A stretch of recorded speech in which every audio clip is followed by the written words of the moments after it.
And there's good reason Will is here. It's Volunteer Week, you see.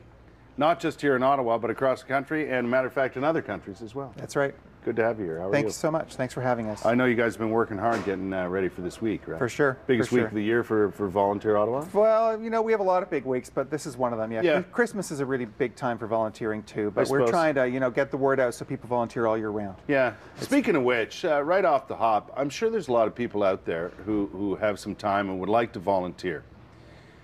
Maybe they're picky as to what they'd like to do and so on. And I'm sure you get all kinds of different folks who want to volunteer. Yep. First step in getting involved in volunteering, what do you do?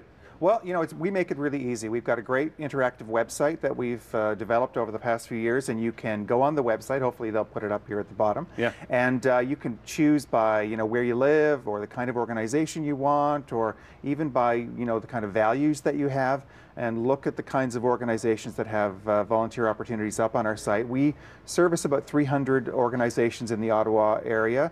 We have anywhere from 1,000 to 3,000 opportunities at any given time. So go on, find something, and you can just apply right online. The choices are pretty well endless, correct? Endless. We've got cultural places like museums, we've got homeless shelters, we've got the Humane Society, food banks, we've got, you know, the Brigantine. We've got all kinds of opportunities out there. Festivals. Yeah, exactly. By the way, most of our group here, myself included, will be out volunteering this week at things we don't usually do. That's right. I'm looking forward to that. Great. You've also got a bunch of events going on this week, right? Yeah, so we've got, you know, a lot of the volunteer organizations in Ottawa put on special events, and we have our volunteer rendezvous on Wednesday, which is speed dating for volunteering that we put on every year. So we have a bunch of volunteer organizations who are looking for volunteers, and you go from table to table, just like speed dating. See if you match up. See if you match up. If you don't, you move to the next table and see if you can get a match there. I like it. Yeah. I like it a lot. Well, how do we stack up against other cities in the nation when it comes to volunteering? Tell you, Canada is the second largest country in the world for volunteering. Really? We're number 2. I think we need to try harder. I'm always getting people behind. Denmark, believe it or not. So we gotta get our those Danes. Exactly.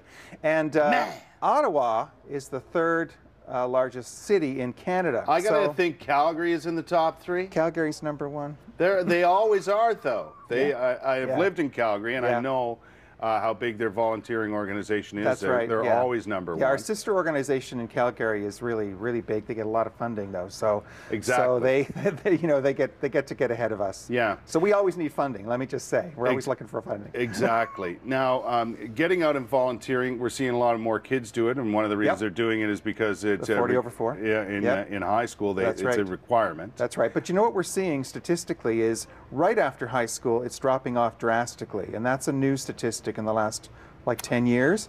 And I think what we have to do is we've got to make that volunteering that happens in high school a lot more important for them and a lot more meaningful. So we've actually got a youth program, and we have a special youth website. You can go on our youth website and look at opportunities there, because we're trying to get kids more meaningful opportunities. When I heard about that thing going into high schools, I understand what they're trying to do, but sometimes it has the reverse effect, where kids who are forced to volunteer don't want to anymore. Well, the other thing is that I get a lot of feedback from kids in high schools that some of the high schools, not all of them, they just put a piece of paper in the hall and you fill it out and you put it in another box. And that's not telling them why they're volunteering or what they're going to get out of it and what they're in the long term. Make it a little more meaningful? Right. I think you're right. Right. And a lot of people, you know, we get a lot of new immigrants volunteering because they're looking for stuff to put on their resume. Studies in Britain show, because they have a ministry of volunteering in Britain, studies there show that people who are new immigrants who volunteer are 80% more likely to find a job in the first 6 months of being in a country. So, you know, kids also are looking for stuff to put on a resume. And we got to encourage them not to go mow their grandma's lawn. Listen, it can't hurt you to put volunteering on any resume, that's for sure. Listen, have a great week, Will. Thanks so much. Appreciate your time. Thanks a lot. And we'll tell you more about all the volunteering we're doing here as our group gets out and